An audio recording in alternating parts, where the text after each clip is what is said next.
Eu trouxe aqui uma palavra, né? Hoje o dia aqui para mim foi um dia muito desafiador, mas glória a Deus, né? Porque quando nós carregamos dentro de nós a palavra de Deus, ela sempre vai gerar, né? Quando abrimos a nossa boca, quando decidimos falar do amor de Deus, algo é gerado, algo vai acontecer.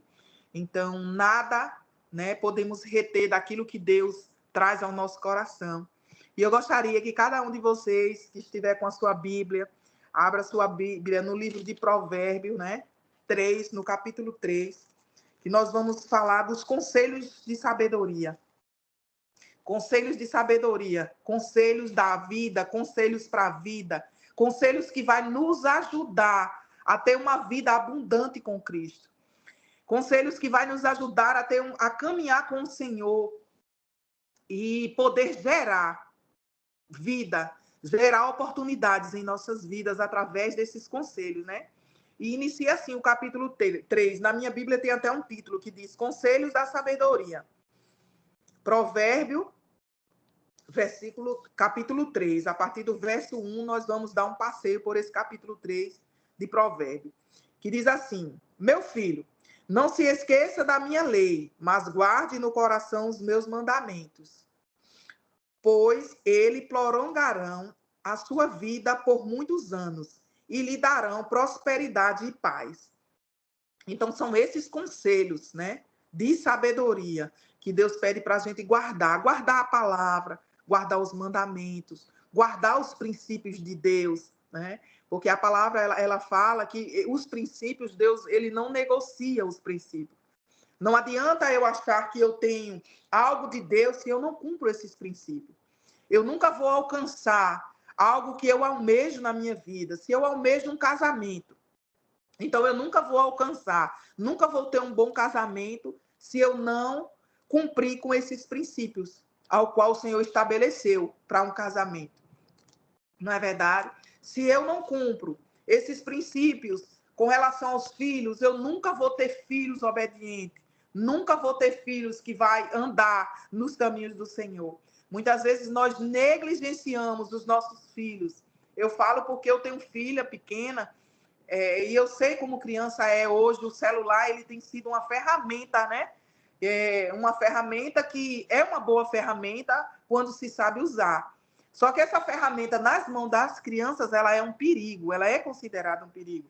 Muitas vezes a gente abre mão, deixa um pouco, mas a gente sabe que se a gente deixar, vai causar muitos danos na vida deles. Eles vão acabar vendo coisas que não podem ver, vão acabar aprendendo o que não pode aprender, vão acabar saindo dos ensinamentos que a gente tem dado em casa e indo por ensinamentos de visões, de coisas que eles começam a assistir. Então, tudo na nossa vida, nós temos que cumprir esses princípios ao qual estabeleceu o Senhor para a nossa vida pessoal, também para os nossos filhos, né? E também para que nós possamos ajudar outras pessoas.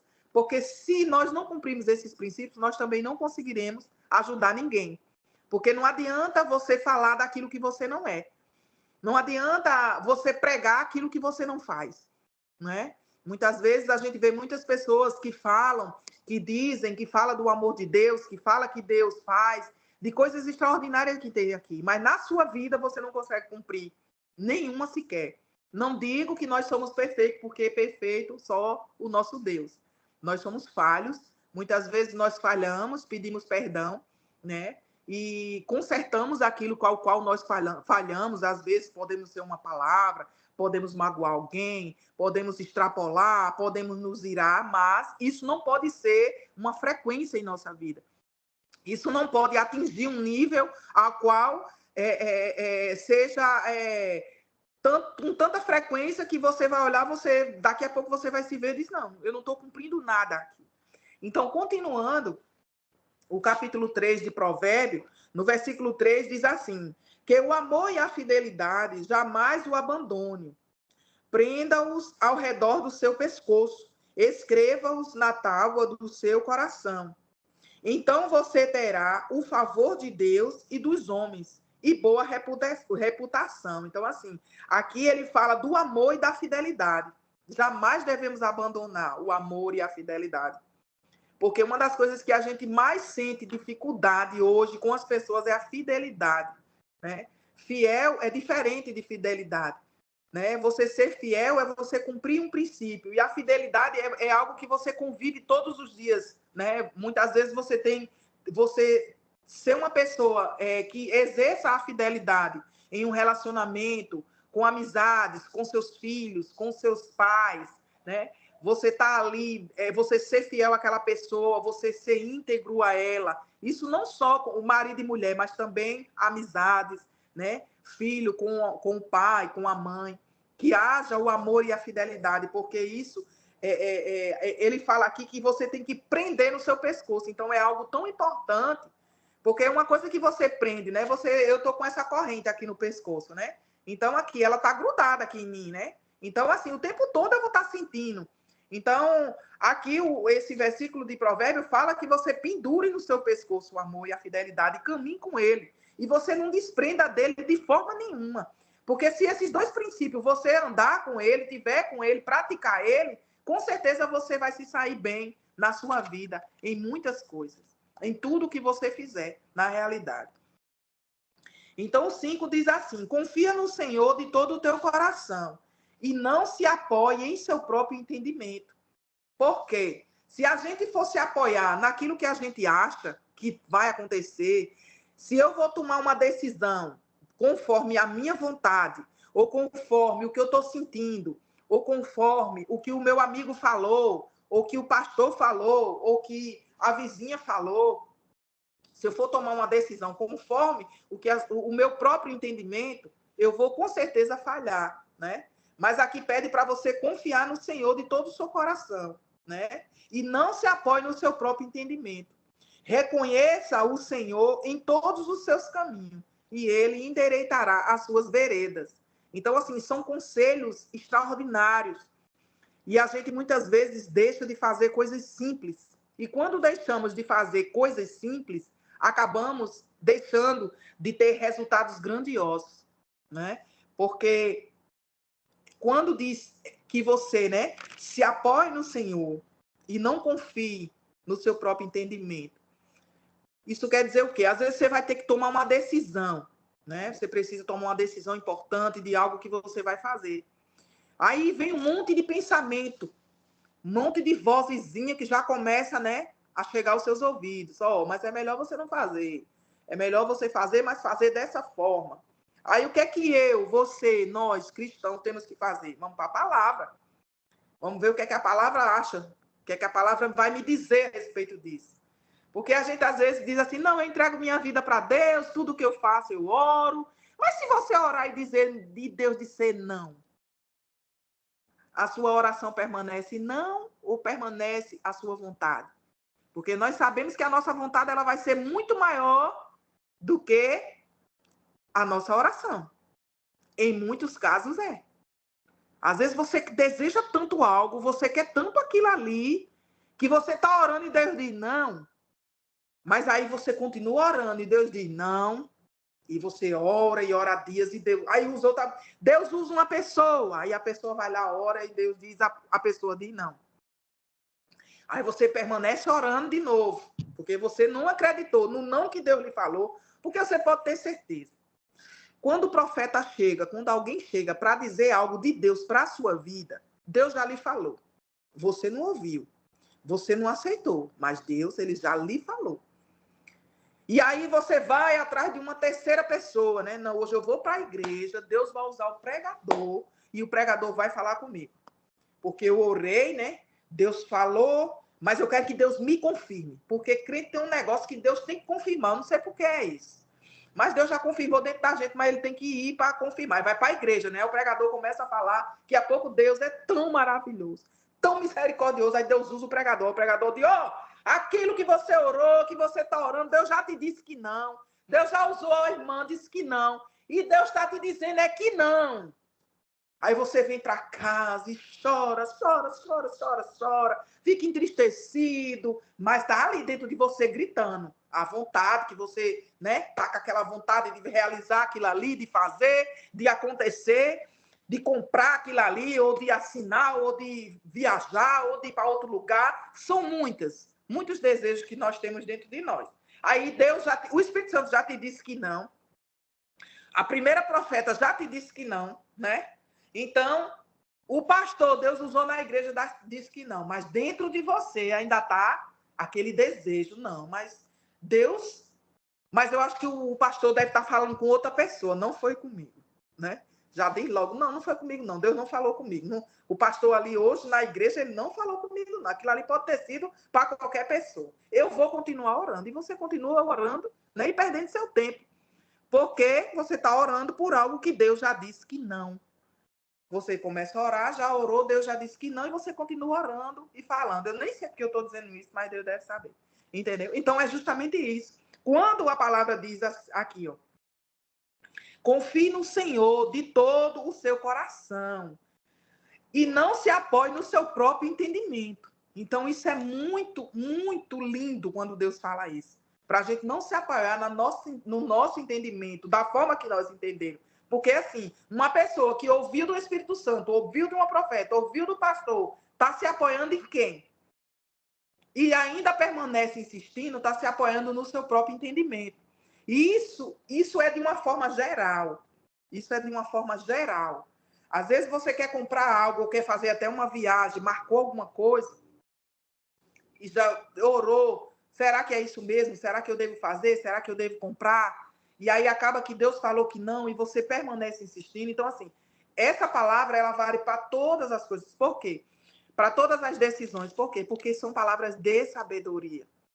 Então, são atitudes simples do nosso dia a dia que nós precisamos praticar. Talvez hoje, essa é uma palavra que você não achou que nem ia ouvir, né? Que são os conselhos de sabedoria. E Deus escolheu, né? Para que hoje, coisas simples, coisas pequenas. Aí o 7 diz assim, não seja sábio aos seus próprios olhos. Tema o Senhor e evite o mal. O que é não ser sábio aos seus próprios olhos? Às vezes você está olhando o que não deve, você deve estar observando coisas que não é para você observar. Outra, você pode estar assistindo algo que você não é para assistir. Porque os nossos olhos, a partir do momento que você vê aquilo que não é para você ver. Porque muitas vezes tem pessoas que têm dificuldades em algumas coisas, né? De ver algumas coisas. Eu mesmo não gosto de ver filme de terror. Nunca assisti, nem tenho vontade. Então é algo dentro de mim que eu nunca assisti, nem nunca tive vontade. Só que tem pessoas que amam filme de terror. E eu acredito que aquilo ali é algo muito mal, sabe? Porque eu acho que tudo que gera mal, tudo que envolve morte, tudo que envolve maldade, quando a nossa mente ela absorve aquelas imagens, absorve aqueles gritos, aqueles horrores, a nossa mente ela é uma fonte de quê? De sabedoria. E ela é como se fosse um HD de um computador. A gente armazena tudo na cabeça. Então, a partir do momento que os meus olhos eles começam a ver aquilo que não é para mim ver, a minha mente também vai absorver e vai ficar registrado. Uma imagem pornográfica mesmo, se você vê uma imagem pornográfica, aquela imagem ela fica na sua mente por 20 anos. Por isso que criança tem que ter muito cuidado com criança com relação à imagem pornográfica por conta disso. Porque muitas vezes a criança vê pequena e aquilo ali vai levar, esse mal vai levar ela até a fase adulta. Então, por isso que é muito perigoso o que os nossos olhos estão vendo, né? Então, assim, vigie os seus olhos. Às vezes você olha e diz, mas isso aqui não é nada demais. Mas é sim. Porque a partir do momento que você olha, você leva para o seu cérebro e o seu cérebro, ele guarda aquilo ali. Quando Deus diz... eu acho muito lindo, né? Que a palavra de Deus, né? Ela fala, né? Para que a gente alimente a nossa mente com a palavra. Por que a gente tem que ler a Bíblia? Porque quando a gente lê, a gente está aqui olhando. Lê com o autor, que é o Espírito Santo. A gente pede a revelação, ele nos dá. Tudo que a gente lê, a gente guarda. Aí você vai lendo e vai guardando, porque o seu cérebro, ele armazena. Daqui a pouco, quando você vê, muitas vezes um pregador, quando ele fala, né, Provérbio 3, capítulo tal, você já vai conseguir lembrar. Por quê? Porque você leu e absorveu, porque a sua mente absorve. Então, isso aqui é muito sério, né? Não seja sábio aos seus próprios olhos. Tema o Senhor e evite o mal. Então, evite o primeiro olhar, né? Evite olhar para que a sua mente não absorva e você esteja guardando na sua mente lixo. Aí depois você vai começar a pensar, porque quando você olha, você guarda, aí depois você pensa, as imagens começam a chegar. Por que elas chegam novamente aos seus olhos? Porque elas foram guardadas. Então, por isso que muitas coisas têm que ser evitadas. Muitas coisas têm que ser evitadas de olhar, né? Então, vamos lá, vamos seguir. O 9 diz assim: honre o Senhor com todos os seus recursos e com os primeiros frutos de todas as suas plantações. Os seus celeiros ficarão plenamente cheios e os seus barris transbordarão de vinho. Isso quer dizer o quê? Honre ao Senhor. Aqui está falando, né, dos dízimos e das ofertas. Honre ao Senhor com todos os seus recursos. Então, com tudo.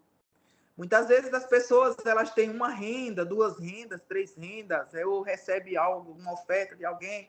Aí diz assim: eu vou dizimar do líquido ou do bruto? Eu vou dizimar do que eu ganho ou do que eu pago? Entendeu? Então, assim, eu já ouvi muitas pessoas falarem isso. Eu vou ofertar quanto? É um muito fácil entendimento. O dízimo, todo mundo sabe, é 10% de toda a renda, toda a tua renda. E a oferta, né? Não é o que sobra. A oferta é o que está no teu coração. Muitas vezes você vai ofertar muito mais do que você dizima. Eu mesmo já ofertei muito mais do que o valor do meu dízimo de oferta. Por quê?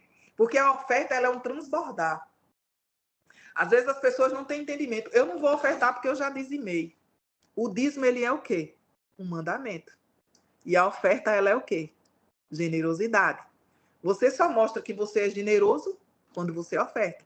Aí diz, não, quando eu dizimo, eu não estou sendo generoso? Sim, mas você está cumprindo um mandamento. Você está cumprindo um princípio de Deus, né? Porque as primícias não são do Senhor, então você está devolvendo aquilo que não te pertence. E ofertar, não. Ofertar, você está tirando do seu mais. Então, é nesse ofertar que você vai ver a mão de Deus transbordar. Minhas irmãs, quando eu vim entender isso, que eu demorei para entender, dízimo e oferta para mim era algo que eu demorei demais para entender.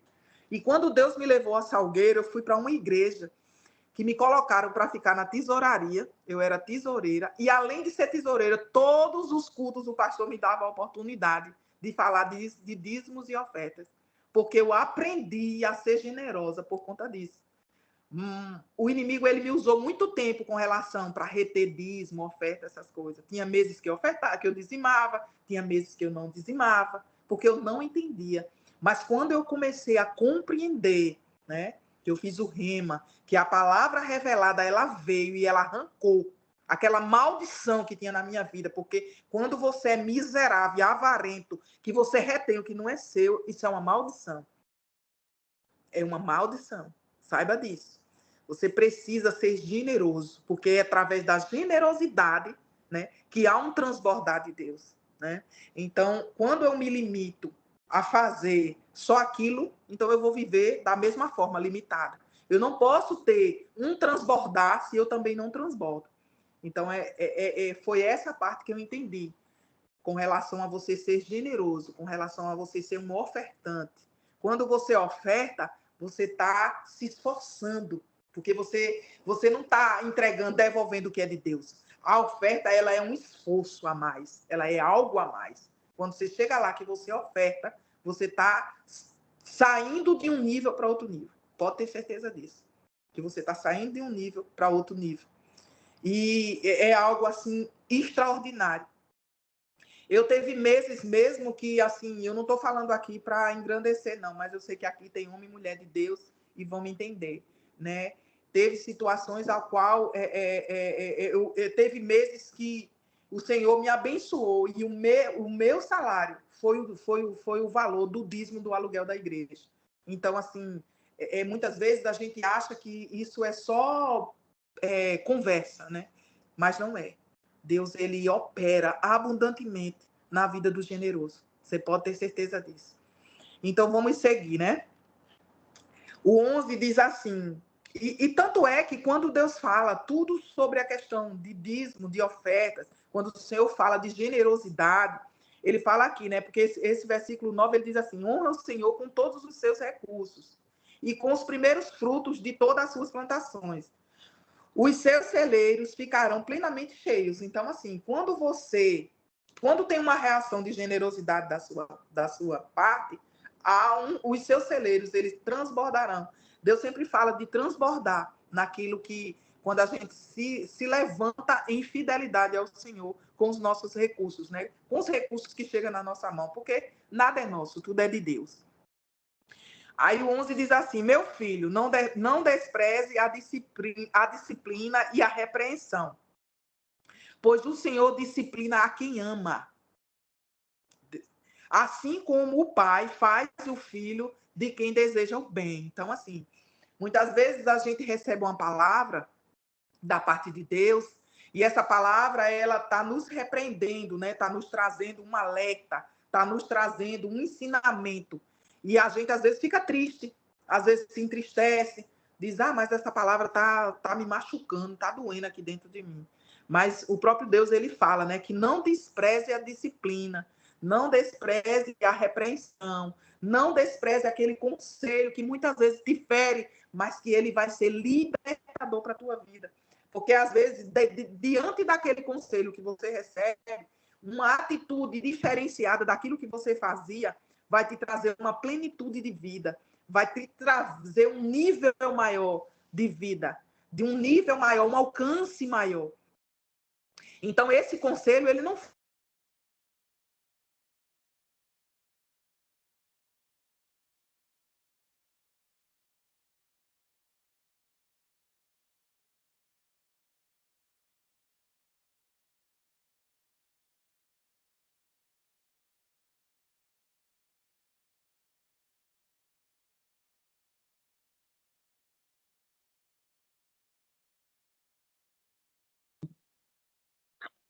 disciplina quem ele ama. Então, saiba, quando somos disciplinados é porque somos muito amados por Deus. Somos muito amados por Deus. Amém? E aqui, seguindo, né? Diz assim o 13: como é feliz o homem que acha a sabedoria. O homem que obtém entendimento. Então, nós temos que buscar sabedoria, buscar entendimento, pois a sabedoria é mais proveitosa do que a prata e rende mais do que o ouro.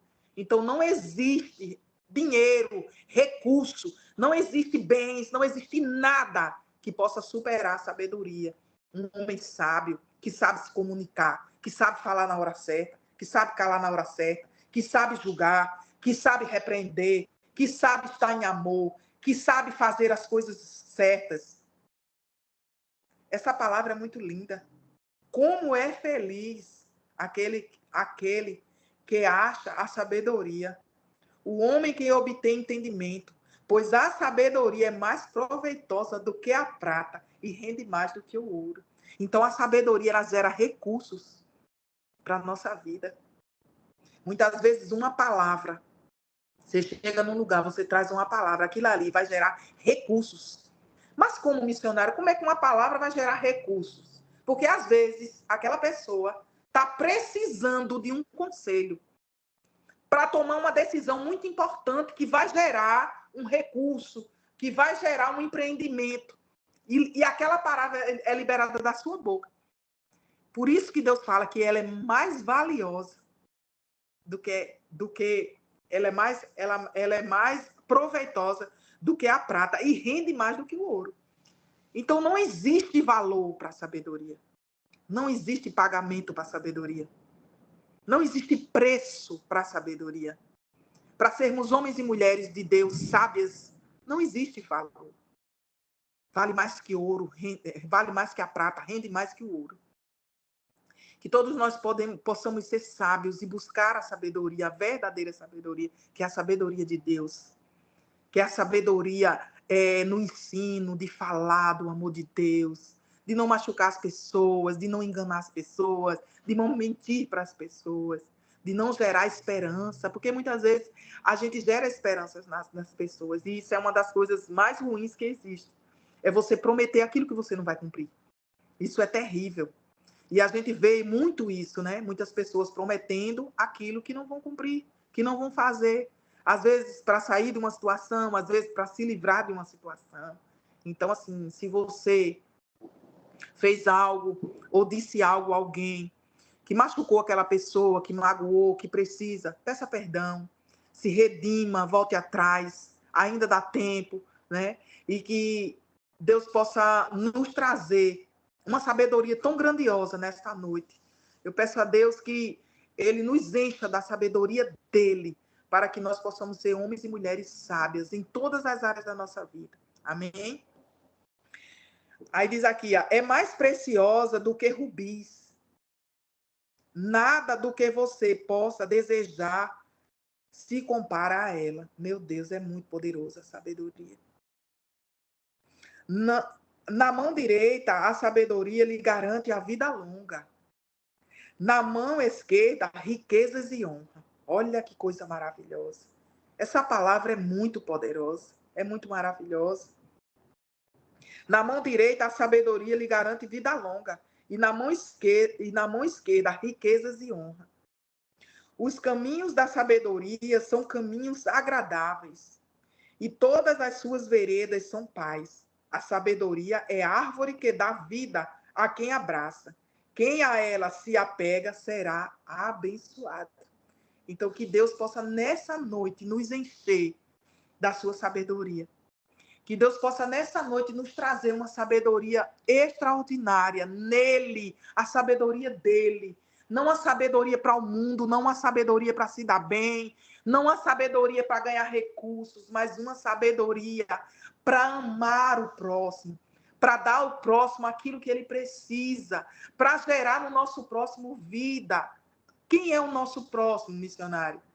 O meu esposo, a minha namorada, o meu namorado, a minha mãe, o meu filho, o meu vizinho, o meu amigo, o meu irmão da igreja, o meu pastor, a minha pastora. Esse é o próximo. É aquele que está sempre do nosso lado. Aquele que ainda não conhece a Jesus. Esse é que precisa ser amado.